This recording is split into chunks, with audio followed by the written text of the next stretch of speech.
আসসালামু আলাইকুম। আজকে আমরা চতুর্থ শ্রেণীর ইসলাম শিক্ষা বইয়ের দ্বিতীয় অধ্যায় নিয়ে আলোচনা করব। আজকে আমরা দ্বিতীয় অধ্যায়ের যে ভিতরের কাজগুলো রয়েছে সেগুলো নিয়ে আলোচনা করার চেষ্টা করব। এখানে আমরা দেখতে পাচ্ছি দ্বিতীয় অধ্যায়ে প্রথম পাঠটি হচ্ছে হজরত ইব্রাহিম আলাইহিসসালাম এর সম্পর্কে। তো আমরা খুব সুন্দরভাবে হজরত ইব্রাহিম আলাইহিসসালামের জন্ম ও পরিচয়। ইব্রাহিম আলাইহিসসালাম হচ্ছেন আল্লাহ তাআলার একজন নবী ও রাসূল। তো এখানে তার নবুয়ত লাভ সম্পর্কে তার যে জীবনীটি রয়েছে সেটা খুব সুন্দরভাবে দিয়েছে। আমরা খুব সুন্দরভাবে এখানে যে তথ্যগুলো দিয়েছে এগুলো আমরা পড়ব। তো এখন আমরা মূলত যে বিষয়টি নিয়ে আলোচনা করব সেটা হচ্ছে হজরত ইব্রাহিম আলাইহিসসালামের পাঠ থেকে যে কাজগুলো রয়েছে, এটা হচ্ছে 32 পৃষ্ঠায় যে দুটি কাজ রয়েছে সেই দুটি কাজ নিয়ে আলোচনা করব এবং পরবর্তীতে এই অধ্যায়ের পরবর্তী কাজগুলো নিয়েও আলোচনা করব। তো এখানে ক নম্বর কাজটি হচ্ছে হজরত ইব্রাহিম আলাইহিসসালাম এর জীবনচরণ সম্পর্কে আলোচনা করে একটি অনুচ্ছেদ তৈরি করি। তো উপরের যদি আমরা তথ্যগুলো পড়ি তাহলে কিন্তু হজরত ইব্রাহিম আলাইহিসসালাম সম্পর্কে আমরা জানতে পারবো। তো তার এই জীবনাচরণ বা জীবনী সম্পর্কে যে গুরুত্বপূর্ণ বিষয়গুলো রয়েছে সেগুলো নিয়ে একটি আমরা এখন অনুচ্ছেদ তৈরি করব। তো ক নম্বরের উত্তরটা আমরা যেভাবে দিতে পারি সেটা হচ্ছে হজরত ইব্রাহিম আলাইহিসসালাম এর জীবনী সম্পর্কে একটি অনুচ্ছেদ আমরা লিখব। হজরত ইব্রাহিম আলাইহিসসালাম ছিলেন ইসলামের ইতিহাসে এক মহান নবী এবং আল্লাহর একনিষ্ঠ বান্দা, যাকে খলিলুল্লাহ বা আল্লাহর বন্ধু বলা হয়। তার জীবনাচরণ ছিল পরম ধৈর্য, অটল বিশ্বাস এবং ত্যাগের এক অনন্য উদাহরণ। শৈশব থেকেই তিনি মূর্তি পূজার অসারতা বুঝতে পেরে এক ও অদ্বিতীয় আল্লাহর সন্ধানে লিপ্ত হন। সত্য প্রচারের জন্য তিনি রাজা নমরুদের অগ্নিকুণ্ডে নিক্ষিপ্ত হতেও দ্বিধাবোধ করেননি। তিনি তার সন্তান হজরত ইসমাইল আলাইহিসসালামকে আল্লাহর রাহে কুরবানি করার পরীক্ষা দিয়ে সর্বোচ্চ আত্মত্যাগের পরিচয় দিয়েছিলেন। এরপর পরবর্তী লাইনটি আমরা লিখব। মেহমানদারির ক্ষেত্রেও তার খ্যাতি ছিল বিশ্বজুড়ে। তিনি মেহমান ছাড়া খাবার গ্রহণ করতেন না। তার পুরো জীবনই ছিল আল্লাহর উপর পূর্ণ তাওয়াক্কুল বা ভরসা এবং সত্যের পথে অবিচল থাকার শিক্ষা। তো এটাই হচ্ছে হজরত ইব্রাহিম আলাইহিসসালাম সম্পর্কে একটি অনুচ্ছেদ। তো এরপর আমরা খ নম্বরে দেখতে পাচ্ছি এখানে আমাদেরকে আরও একটি কাজ দিয়েছে, সেটা হচ্ছে হজরত ইব্রাহিম আলাইহিসসালামের জীবনাচরণ অনুসরণে আমরা নিজেরা যে কাজগুলো করি বা করতে পারি তার একটি তালিকা তৈরি করি। তো এখন আমরা দেখব যে হজরত ইব্রাহিম আলাইহিসসালাম এর কোন কোন দিকগুলো আমরা আমাদের জীবনে কাজে লাগাতে পারি সেটা আমরা নিয়ে আলোচনা করার চেষ্টা করব। তো এটার উত্তর হিসেবে লিখব আমরা হজরত ইব্রাহিম আলাইহিসসালাম এর জীবনাচরণ অনুসরণ করে আমরা যা যা করতে পারি। হজরত ইব্রাহিম আলাইহিসসালামের আদর্শ অনুসরণ করে আমরা আমাদের দৈনন্দিন জীবনে নিচের কাজগুলো করতে পারি। এক নম্বর কী করে দিব?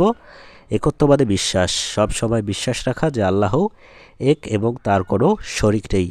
এরপর আমরা 2 নম্বরে কী লিখতে পারি? অটল ধৈর্য, যে কোনো বিপদে বা কঠিন পরিস্থিতিতে ভেঙে না পড়ে আল্লাহর ওপর ভরসা রেখে ধৈর্য ধারণ করা।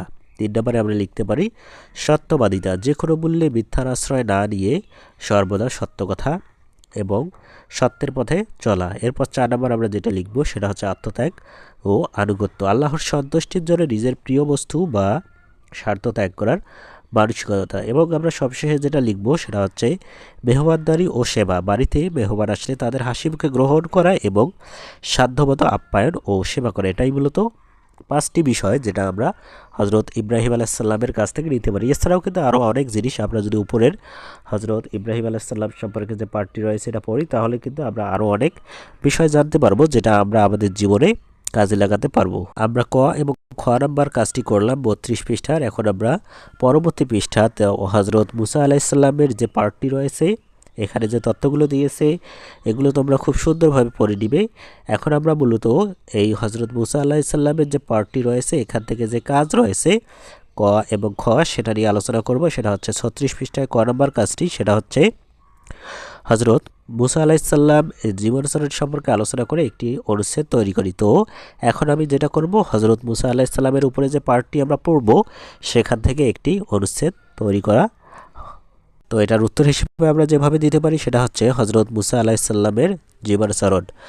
আমরা লিখব হজরত মুসা আলাইহিসসালাম ছিলেন মহান আল্লাহর একজন অত্যন্ত সাহসী ও ন্যায়পরায়ণ নবী। তিনি ছোটবেলা থেকেই অত্যন্ত সত্যবাদী ও অন্যায়ের বিরুদ্ধে আপোষহীন ছিলেন। তিনি মহান আল্লাহর উপর অগাধ বিশ্বাস রাখতেন। ফেরাউনের মতো শক্তিশালী অত্যাচারী শাসকের বিরুদ্ধে দাঁড়িয়ে তিনি বনি ইসরায়েলকে দাসত্বের গ্লানি থেকে মুক্ত করেন। শত বিপদ ও প্রতিকূলতার মধ্যেও তিনি কখনো ধৈর্য হারাতেন না এবং বিচলিত হতেন না।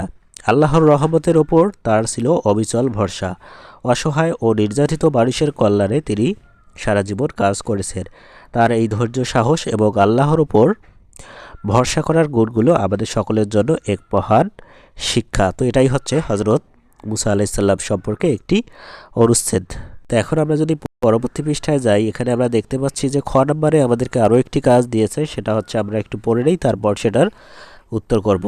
হজরত মুসা আলাইহিস সালাম এর জীবনাচরণ অনুসরণ করে আমরা নিজেরা যে কাজগুলো করি বা করতে পারি তার একটি তালিকা তৈরি করি। তো হজরত মুসা আলাইহিস সালামের যে পার্টটি আমরা সুন্দরভাবে পড়ব, পড়ার পর আমরা দেখব যে কোন কোন বিষয়গুলো আমাদের জীবনে যদি আমরা কাজ করি, এই জিনিসগুলো অনুসরণ করি, তাহলে আমরা একটা ভালো কিছু করতে পারবো। তো এটার উত্তর এখন আমরা দেখার চেষ্টা করি। তো এটার উত্তর হিসেবে আমরা যেটা দিব সেটা হচ্ছে হজরত মুসা আলাইহিস সালাম এর জীবনাচরণ অনুসরণ করে আমরা নিজেরা যে কাজগুলো করি বা করতে পারি তার একটি তালিকা তৈরি করি। তো আমরা যে কাজগুলো আমরা অনুসরণ করব সেটা আমরা এভাবে দিতে পারবো। সেটা হচ্ছে সর্বদা সত্য কথা বলবো এবং ন্যায়ের পথে অবিচল থাকবো। 2 নম্বরে আমরা যেটা দিব সেটা হচ্ছে যে কোনো বিপদে বা কঠিন সময়ে হতাশ না হয়ে আল্লাহর উপর ভরসা রাখবো। 3 নম্বরে আমরা যেটা দেবো সেটা হচ্ছে অন্যায় বা অত্যাচারের বিরুদ্ধে সামর্থ্য অনুযায়ী রুখে দাঁড়াবো। এবং 4 নম্বরে আমরা যেটা দেবো কঠিন পরিস্থিতিও ধৈর্য ধারণ করব এবং বিচলিত হব না। এবং 5 নম্বরে নির্যাতিত বা অসহায় মানুষের সাহায্য ও সবসময় এগিয়ে আসবো। তো এটাই হচ্ছে মূলত 5টা দিক যেটা আমরা হজরত মুসা আলাইহিস সালামের কাজ জীবন থেকে আমরা অনুসরণ করতে পারি। তো এখন আমরা পরবর্তী কাজ দেখি। তো এরপর আমরা যদি একটু এরপর রয়েছে কোন পার্ট, মহানবী হজরত মুহাম্মদ সাল্লাল্লাহু আলাইহি সাল্লামের। এখন আমরা এখানে মহানবী হজরত মুহাম্মদ সাল্লাল্লাহু আলাইহি সাল্লাম সম্পর্কে, তার জীবনী সম্পর্কে, তার বিভিন্ন কাজ সম্পর্কে এখানে দিয়েছে, এগুলো আমরা খুব সুন্দরভাবে পড়ে নেব। পড়ার পর এখানে 39 পৃষ্ঠায় যে কাজ দুটি দিয়েছে সেটা নিয়ে আমরা আলোচনা করব। তো ক নম্বর কাজটি হচ্ছে হজরত মুহাম্মদ সাল্লাল্লাহু আলাইহি সাল্লামের কৈশোরকালীন জীবনযাপন সম্পর্কে আলোচনা করে একটি অনুচ্ছেদ তৈরি করি। তো হজরত মুহাম্মদ সাল্লাল্লাহু আলাইহি সাল্লামের কিন্তু বিভিন্ন দিক রয়েছে, যৌবনকাল, কৈশোরকাল বা বাল্যকাল। তো এখানে কিন্তু আমাদেরকে বলেছে যে কৈশোরকালীন জীবনযাপন সম্পর্কে একটি অনুচ্ছেদ তৈরি করতে। তো এটার উত্তর হিসেবে আমরা যেটা দেব সেটা হচ্ছে, দেখো হজরত মুহাম্মদ সাল্লাল্লাহু আলাইহি সাল্লামের কৈশোরকাল, মহানবী হজরত মুহাম্মদ সাল্লাল্লাহু আলাইহি সাল্লামের কৈশোরকাল ছিল সততা, সেবা এবং শান্তিকামী মানসিকতার এক উজ্জ্বল দৃষ্টান্ত। কৈশোরে তিনি তার চাচা আবু তালিবের সাথে ব্যবসায়িক উদ্দেশ্যে সিরিয়া সফর করেন। সেই বয়সেই তিনি আরবের গোত্রগুলোর মধ্যকার মারামারি ও রক্তক্ষয়ী যুদ্ধ দেখে গভীরভাবে ব্যথিত হন। যুদ্ধটার নাম কি? ফিজার যুদ্ধ। শান্তি প্রতিষ্ঠার উদ্দেশ্যে তিনি সমমানা যুবকদের নিয়ে হিলফুল ফুজুল বা শান্তি সংঘ গঠন করেন। এই সংগঠনের মাধ্যমে তিনি অসহায়দের সেবা, অত্যাচারীদের বাধা প্রদান এবং মুসাফিরদের নিরাপত্তা নিশ্চিত করার কাজে নিজেকে নিয়োজিত করেন। তার এই পরোপকারী ও ন্যায়নিষ্ঠ আচরণ তাকে ছোটবেলা থেকেই সবার কাছে বিশ্বস্ত করে তুলেছিল।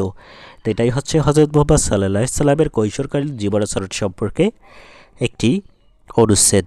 তো এখন আমরা এখানে 39 পৃষ্ঠার খ নম্বরের কাজটির উত্তর নিয়ে আলোচনা করব। খ নম্বর কাজটি হচ্ছে হজরত মুহাম্মদ সাল্লাল্লাহু আলাইহি সাল্লামের কৈশোরকালীন কর্ম ও আদর্শ অনুসরণ করে আমরা নিজেরা যে কাজগুলো করি বা করতে পারি তার একটি তালিকা তৈরি করি। তো এখন আমরা হজরত মুহাম্মদ সাল্লাল্লাহু আলাইহি সাল্লামের কৈশোরকালীন যে দিকগুলো আমরা আমাদের নিজের জীবনে অনুসরণ করে নিজের জীবনটাকে উজ্জ্বল করতে পারবো সেটা নিয়ে 5টি দিক নিয়ে আলোচনা করব। সেটার উত্তর আমরা দেখি। তো আমরা লিখব, মহানবী সাল্লাল্লাহু আলাইহি সাল্লামের আদর্শ অনুসরণ করে আমরা নিজের কাজগুলো করতে পারি। 1, আমরা কি দেব? দেশের অশান্তি দূর করার জন্য এবং শান্তি বজায় রাখতে যথাসাধ্য চেষ্টা করব। 2, আমরা দেব দরিদ্র, দুর্বল ও অসহায় মানুষদের প্রয়োজনে তাদের পাশে দাঁড়াবো ও সহায়তা করব। 3 নম্বর আমরা যেটা দেব সেটা হচ্ছে কোনো অত্যাচারীর যেন দুর্বলের ওপর অন্যায় করতে না পারে সেজন্য সামর্থ্য অনুযায়ী বাধা দেব। বিদেশি লোক বা আগন্তুকদের জানমাল ও সম্মানের নিরাপত্তা নিশ্চিত করতে সচেষ্ট থাকব। বিভিন্ন গোষ্ঠী বা মানুষের মধ্যে সুসম্পর্ক স্থাপনের চেষ্টা করব এবং বিবাদ মিটিয়ে দেব। তো এই দিকগুলো মূলত আমরা হজরত মুহাম্মদ সাল্লাল্লাহু আলাইহি সাল্লামের কৈশোরকালীন জীবন থেকে নিতে পারি, নিয়ে আমরা আমাদের জীবনে অনুসরণ করতে পারবো। তো আজকের ক্লাসটি এই পর্যন্ত। আজকের ক্লাসটি কেমন লাগলো সেটা একটু লাইক দিয়ে তোমরা আমাকে জানাও। পরবর্তী ক্লাসে আমরা হজরত উমর রাদিয়াল্লাহু তাআলা থেকে শুরু করে এই দ্বিতীয় অধ্যায়ের ভিতরে যে কাজগুলো রয়েছে সেগুলো নিয়ে আলোচনা করব সবগুলো। আর তার পরবর্তী ক্লাসে আমরা অনুশীলনীর যে প্রশ্নগুলো রয়েছে সেগুলো নিয়ে আলোচনা করব। আজকের ক্লাসটি এই পর্যন্ত। ক্লাসটি কেমন লাগলো সেটা একটি লাইক দিয়ে জানিয়ে দাও। ধন্যবাদ।